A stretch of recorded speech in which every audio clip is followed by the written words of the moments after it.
doctor. Muchas gracias. Muchas gracias por la oportunidad de poderme así presentar. Hoy como candidato a una coalición, pero por siempre como autor en el catálogo de Grijalvo. Lo agradezco mucho. La política se dice que es la búsqueda del bien común.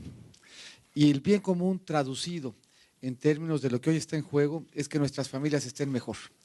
Al final del día vamos a escuchar mucho, vamos a leer mucho, vamos a discutir mucho, pero la política tiene un solo objetivo, y ese objetivo es que en familia cada uno de los mexicanos, cada uno de los ciudadanos, cada uno de quienes vivimos hoy en este mundo estemos mejor. Si la política funciona, si la política es útil, si los políticos contribuimos, la mejor forma de medir esa contribución es que hayamos logrado, con cargo a nuestra gestión, que la mayor parte o los más de la población encuentren un mejor entorno de oportunidad. Y decía, Enrique decía bien, para eso hay que deliberar, hay que discutir, hay que tener insumos para deliberar y discutir. Y por eso un libro es bienvenido siempre, porque nos permite, si tenemos la disciplina de leer más de 150 o 280 caracteres, si queremos ver cuál es el punto de partida, si queremos entender qué es lo que estamos proponiendo y cuáles son sus consecuencias, la mejor aportación, y nos regresa de nuevo a los básicos, es un libro que nos permite para abrir el espacio de reflexión y de debate. Nosotros siempre decimos que las campañas son históricas. Siempre decimos que está en juego el destino de la nación. Pero ¿saben qué? Sí es cierto. Las elecciones sí son históricas. Las elecciones tienen una consecuencia épica.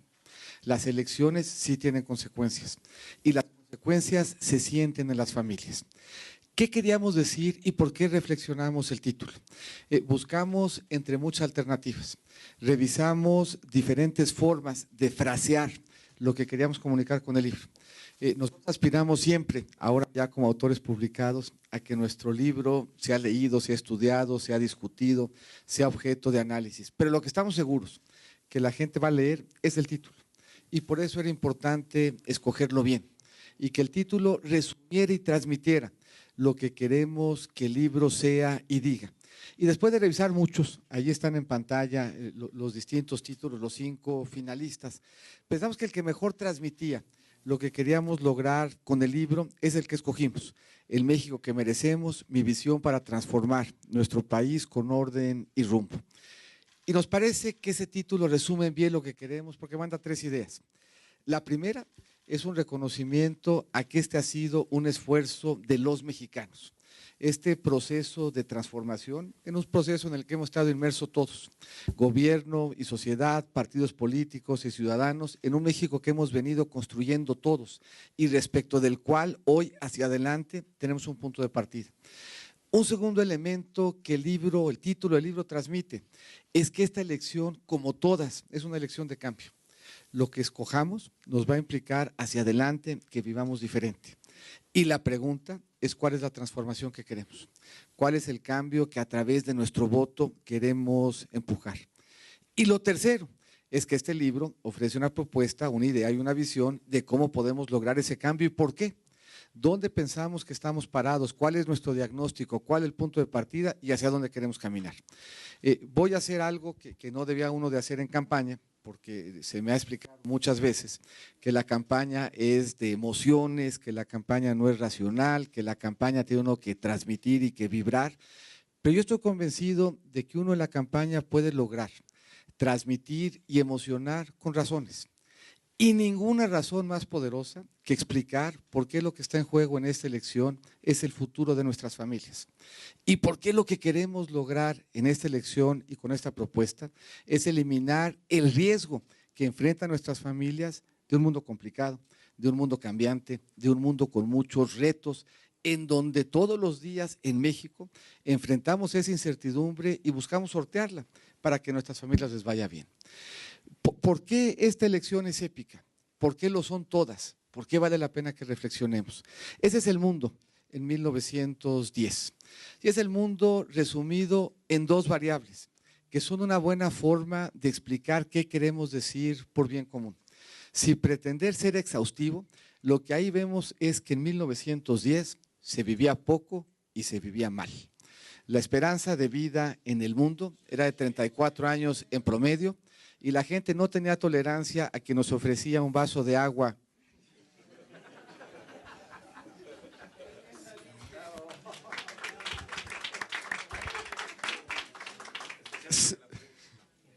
Se vivía poco y se vivía mal. 34 años en promedio, $2,000 al año de ingreso en ese momento. Y llama la atención que ese mundo está muy concentrado allá abajo.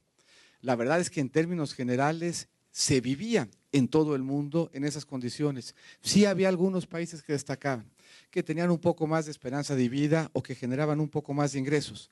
Pero en términos generales, el mundo entonces era corto, era difícil, era complicado, era un mundo en pobreza, era un mundo en riesgo.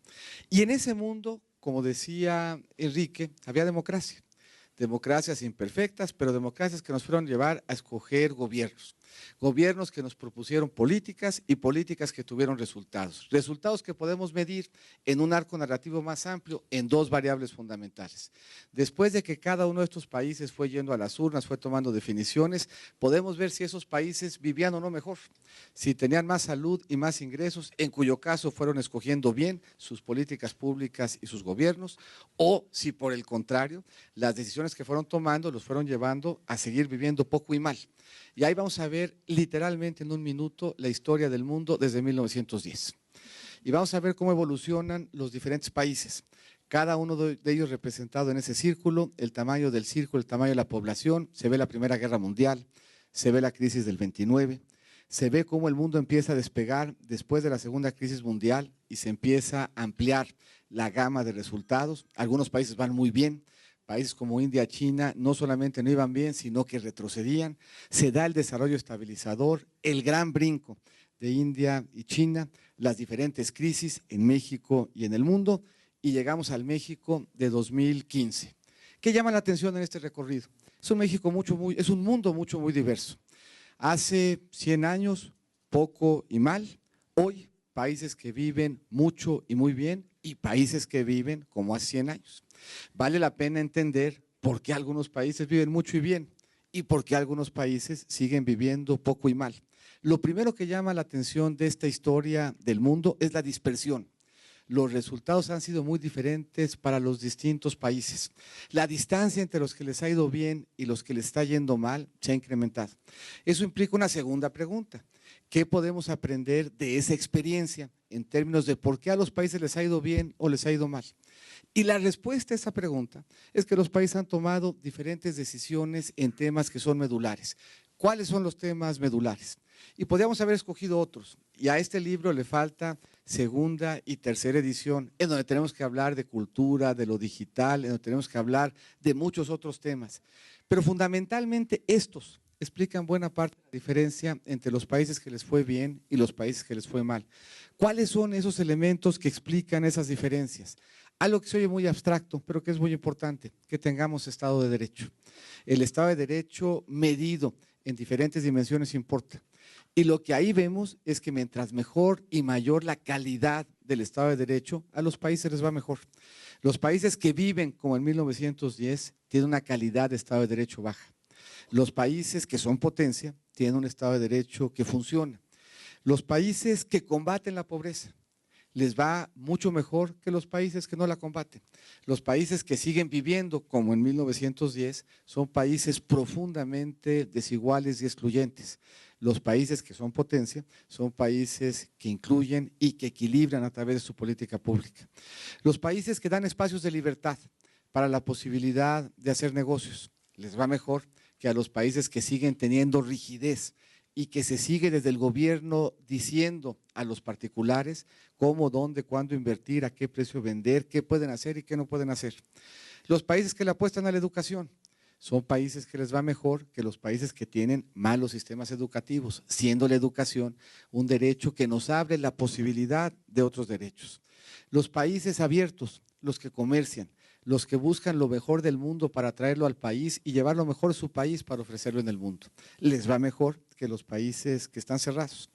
Los países que le apuestan a modernizar su energía y la forma como se utiliza, les va mejor que los países que tienen una matriz energética obsoleta y que desperdician la energía con malas políticas públicas.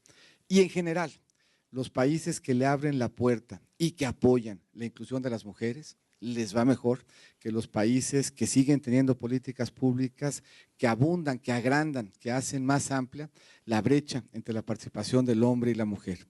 Y los países en general que le apuestan a los jóvenes, les va mejor que a los que no le apuestan. ¿Qué tendríamos que preguntarles a los candidatos? ¿Qué tendríamos que preguntar a los gobiernos? ¿Qué están pensando hacer con esto? Porque la diferencia para nuestras familias es enorme. Si lo que están pensando hacer nos lleva hacia adelante, hacia vivir mejor y tener mayor calidad de vida, son propuestas que vale la pena apoyar. Si en las propuestas lo que encontramos es que conforme a la experiencia del mundo van a poner en riesgo a nuestras familias y al patrimonio, son propuestas de las que debiéramos de estar preocupados. Eso explica el libro. Eso explica la contribución que queremos hacer hoy al debate. Cada uno de esos temas está explicado en un capítulo.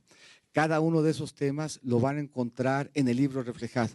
¿Dónde estamos y qué pensamos en materia de seguridad, justicia y combate a la corrupción? ¿Dónde estamos y qué pensamos respecto de un México de libertades? ¿Qué resultados tenemos y ofrecemos con nuestra propuesta de política pública para quien menos tiene? ¿Qué pensamos y cómo de que el país pueda seguir creciendo y generando bienestar? ¿Cómo pensamos que debe ser la educación para que efectivamente sea de excelencia? ¿Cómo vemos a México como potencia global? Esos son los capítulos que se desglosan en el libro. Y nos pasa a veces a los políticos y nos pasa a veces a nuestras plataformas que nos cuesta mucho trabajo definirnos. No somos capaces de encontrar cuál es la esencia de nuestro proyecto. No somos capaces de destilarla en 140 caracteres. Yo hoy quiero agradecerle a Luis Rubio por dos razones. Primero, porque escribió el prólogo de este libro. Un prólogo sentido, un prólogo profundo, un prólogo inteligente, como es siempre Luis Rubio. Pero quiero agradecerle por una razón adicional. Quiero agradecerle porque fue capaz en su prólogo de describir de una forma mucho más elocuente y articulada que yo, qué es lo que yo pienso. Llama a veces la atención que tenga uno que recurrir a un tercero que lo ve de fuera para que pueda interpretar de manera más fiel cuál es la esencia de lo que estamos planteando en un programa de campaña y en un programa de gobierno. Y lo que dice Luis Rubio, y resume bien el libro y la propuesta, es el hoy candidato se propone modificar la relación entre los gobernantes y la ciudadanía, ofreciendo que ésta tenga la posibilidad de influir en su propio devenir. Lo destacaba Graciela Teruel en su presentación. Lo que de fondo estamos aquí planteando, que es diferente, es que la construcción de ese México potencia parte de la familia hacia el gobierno y no del gobierno dictándole a la familia. Eso lo resume de manera elegante Luis Rubio. Yo los invito a leer el libro. Y los invito a leer el libro porque si solamente leen el título y el prólogo de Luis Rubio, se van a quedar con una muy buena idea, van a poder escribir un muy buen tuit, pero van a estar lejanos y fuera de ese debate público al que nos gustaría con este libro convocar en una elección que sí va a ser fundacional. Muchísimas gracias de nuevo.